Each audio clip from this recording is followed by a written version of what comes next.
네, 안녕하세요. 반갑습니다. 초등사이다 김선호입니다. 오늘 세 번째 에피소드 폭군 아이 교육입니다. 폭군 아이. 좀 표현이 무섭죠? 네. 그, 이렇게 생각하셨으면 좋겠어요. 모든 아이들은요, 폭군의 잠재적 가능성을 지니고 있다고 보시면 됩니다. 초등학교에 입학하기 전에 그런 가능성들에 대해 가정에서 잘 교육받은 아이들은 학교에서 잘 드러나지 않아요.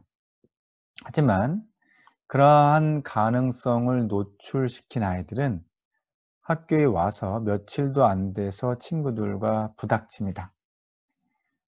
초등 시기를 지나기 전이라면 언제든 폭군으로서의 욕구를 드러낼 가능성이 있다고 보시면 됩니다.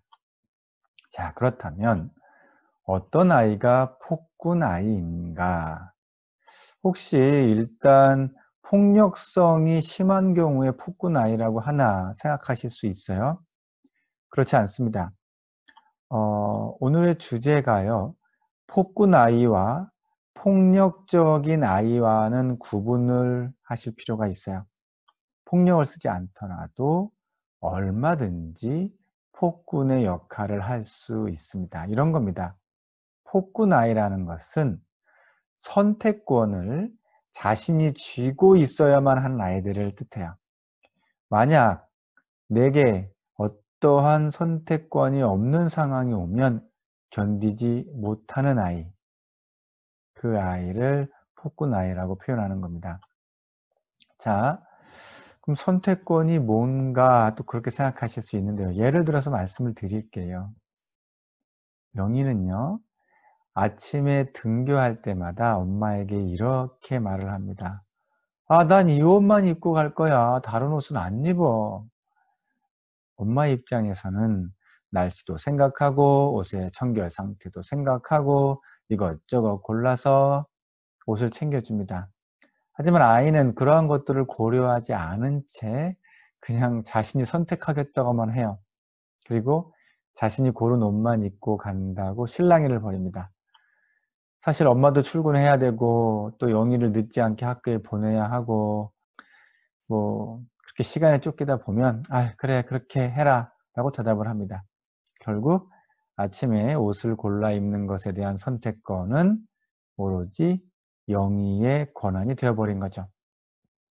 선생님, 그 정도 선택권이라면 그냥 이렇게 줄 수도 있는 거 아닌가요? 네, 사소한 듯 보이시죠? 하지만 그러한 사소한 것들이 아침에 옷 입는 것에만 국한되진 않아요. 모처럼 가족이 외식을 하러 나갔는데 영희가 얘기합니다. 난 스테이크만 먹을 거야. 다른 데는 안 가. 얼마 전에 스테이크를 먹었음에도 영희는 또 스테이크만 먹겠다고 해요. 엄마는 달래듯이 설명을 합니다. 그건 며칠 전에 먹었으니까 오늘은 다른 식당으로 가보자. 새로운 음식도 맛있는 거 많아. 그렇게 실랑이를 벌이다가 아빠가 말씀하시죠. 어이구 그래 우리 딸이 먹고 싶다는데 그냥 가까운데 스테이크 먹고 들어오자. 결국 거의 매번 외식을 할 때마다 메뉴의 선택권은 아이에게 주어집니다. 가정에서 잘 살펴보면 의외로 이러한 소소한 선택의 순간들, 자녀의 입김이 큰 영향력을 미쳐요. 그런 것들이 하나 둘 자연스럽게 익숙해지면요. 자녀는 무시무시한 폭군의 모습을 보이게 됩니다. 내 마음대로 선택하고야만은 절대 권력이 되는 거죠. 꼭 어떤 폭력적이어서 얻어지는 것과는 좀 다른 양상입니다. 선생님, 그래도요. 그런 아이의 의사를 존중해 주는 게 요즘 대부분의 우리 부모님들 모습이잖아요. 그게 꼭 나쁜 건 아니지 않나요? 네. 대부분 그렇게 생각하십니다. 아이의 의견을 경청해 주고 가능하면 들어주는 것이 존중이다. 심지어는 주체적인 아이로 키우려는 그런 생각에 선택의 순간마다 자녀에게 결정권을 주는 분도 계셔요. 그런데요. 방금 말씀드렸던 그런 작고 소소한 예들은 자녀를 존중해 주는 게 아닙니다. 엄밀히 말해서요, 자녀에게 굴복하시는 거예요. 분명 옷을 입을 때는 날씨도 고려하고 깨끗이 빨아놓은 옷을 입는 게 맞아요. 영희가 그저 입고 싶다고 하면서 추운 날 얇은 옷을 입고 등교하게 허락하는 건 존중이 아니고요, 영희의 명령에 따르는 겁니다. 존중은요, 이런 이유로 그것보다는 여기 있는 따뜻한 옷들 중에서 골라 입는 것이 좋겠어. 이러이러한 이유로 이번 외식은 스테이크 말고 다른 여러 음식들 중에서 고르는 게 좋겠어 라고 설명해 주는 것까지만이 존중이에요. 지금 안 되는 것을 명확히 하면서 다른 대안들을 제시해 주는 것까지가 존중입니다. 그런데 자녀가 그 안 되는 것 하나만 고집하면서 끝까지 자신의 선택권을 주장한다면 그때는 망설이실 필요가 없습니다. 좌절을 시켜야 됩니다. 그래도 고집을 피울 때는 여러 대안들 중에 고를 수 있는 선택권마저 박탈하고 부모가 결정하는 거죠. 자, 아니 선생님, 선택권마저 박탈한다고요? 너무 매정하신 거 아니에요? 자, 이런 겁니다. 상대방과의 적절한 조율의 기회를 놓치면요, 결국에는 더욱 손해를 보게 되어 있어요. 그러한 사실을 알게 해주는 겁니다. 그런 경험을 하게 된 아이는요, 왕으로 군림하려 하지 않아요.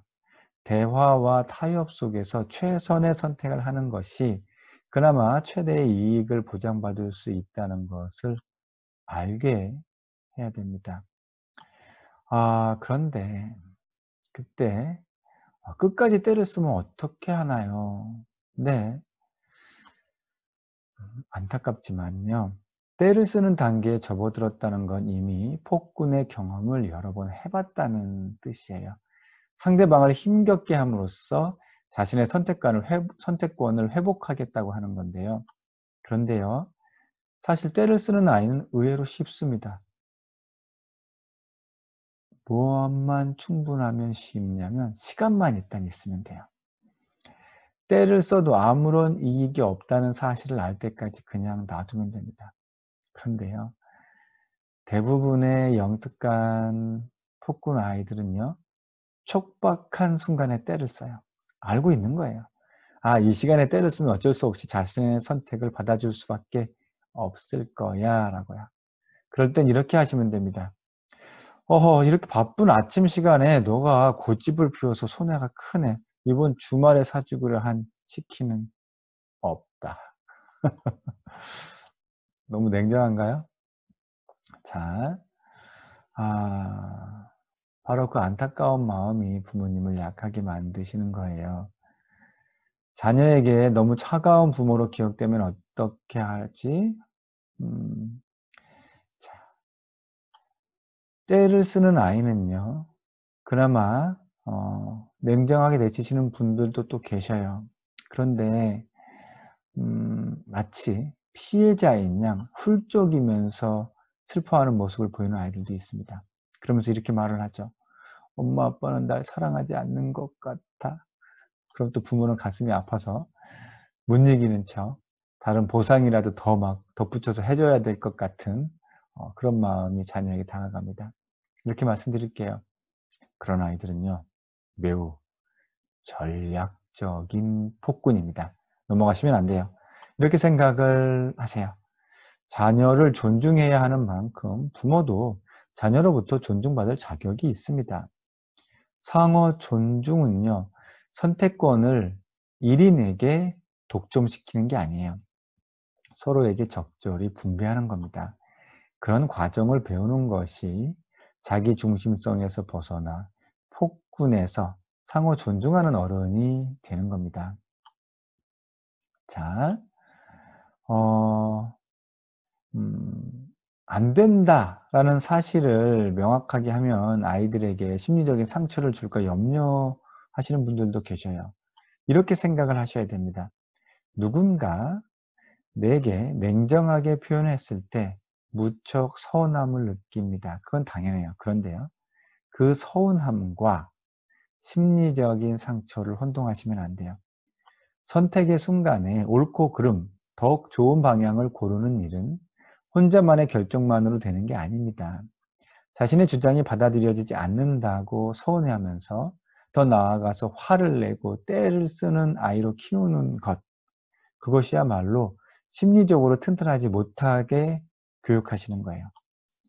심리적 상처를 잘 받는, 또는 심리적 상처를 받았다고 착각하게 만들면서 성장하는 아이로 만드는 게 바로 경계선을 모호하게 하는 부모의 행동에서 기인이 됩니다. 늘 허용되는 줄 알았다가, 그리고 그것이 당연한 것으로 각인된 상황에서 학교에 딱 갔더니 친구나 선생님으로부터 용인되지 못하는 경험을 할 때 쉽게 무너지고 맙니다. 자, 그럼 내 자녀를 폭군으로 만들지 않기 위한 교육 방안이 또 무엇이 더 있을까? 자, 교육학자들은요, 현대에 들어서 상당히 많은 부분을 심리학자들의 연구를 벤치마킹합니다. 교육심리라는 명칭을 붙였고요. 그런데요, 교육학자들이 많은 부분 심리적으로 접근하다가 발견한 사실이 있어요. 굳이 시간이 오래 걸리는 심층적 심리치료 없이도 해결되는 교육적인 문제들이 의외로 많은데? 하는 거였죠. 그중 한 가지가 바로 폭군 아이로 만들지 않는 교육입니다. 그건 뭐냐면, 자녀의 심리적인 요인보다는 부모의 잘못된 생각에서 기인된 경우가 많았다는 거예요. 자, 부모의 잘못된 생각? 그게 뭐지? 예를 들어서 이런 거죠. 자녀가 집안일을 돕는 것을 잘 안 하려고 해요. 또 시켜도 잘 못하고요. 그럼 부모는 생각합니다. 아, 우리 아이가 아직 집안일을 돕기에는 어리구나. 생각을 바꾸셔야 됩니다. 집안일을 돕기에 아직 어린 게 아니고요. 뒤치다꺼리 하는 것이 불편하고 그저 편히 대접받는 것에 길들여졌구나라고 생각을 하시는 겁니다. 좀 극단적인 비유라고 생각하실 수도 있겠지만 이런 거예요. 몽골 유목민의 아이들은요, 6, 7세만 돼도 양을 치고 염소 젖을 짜고 양동이에서 물을 길어옵니다. 그들 생활 방식에서 나름대로 집안일을 돕고 있는 거예요. 초등 3학년이 되었음에도, 이미 10살이 넘었음에도 아직까지 밥 먹은 식탁을 치우는 일도 못한다는 건 어려서 그런 게 아니에요. 집안일은 부모가 다 하는 것으로 아이가 선택한 겁니다. 왜 그런 분들 계시죠? 저도 마음으로는 이해가 갑니다. 아이고 우리 딸 시집가기 전까지는 손에 물도 안 묻히게 할 거야. 저는 이렇게 되묻고 싶어요. 그럼 시집가면 그때는 손에 물을 묻혀도 되나요? 그리고 시집 갔으니까 그때부터는 이제 여자가 전적으로 집안일을 해야 되는 건가요? 자, 여자아이건 남자아이건, 더 나아가 여자 어른이건 남자 어른이건 집안일은 함께 하는 겁니다. 부모가 자녀에게 집안일을 함께 하지 않게 하는 것, 자녀를 존중하는 게 아니고요, 폭군으로 만드는 지름길입니다. 자녀의 능력을 너무 과소평가하시지 마시길 바라요. 초등학생들은요, 집안일뿐 아니라 물건을 사고 파는 비즈니스도 할 수 있는 나이입니다. 자, 마지막으로 이렇게 당부를 드리고 싶어요. 자녀에게 존중이라는 이름으로 모든 선택지를 다 넘기지 마시기 바랍니다. 더 나아가서 자녀의 무모한 선택권으로 인해 부모로서 마땅히 받아야 할 존중을 침해당하지 마시기 바랍니다.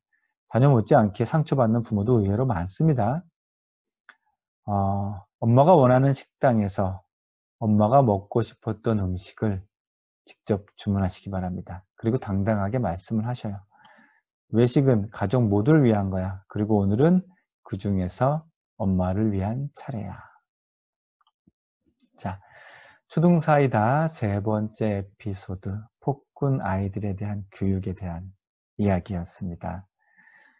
또 이제 네 번째 에피소드를 들고 찾아가겠습니다. 초등사이다, 우리 학부모님들과 함께합니다. 감사합니다.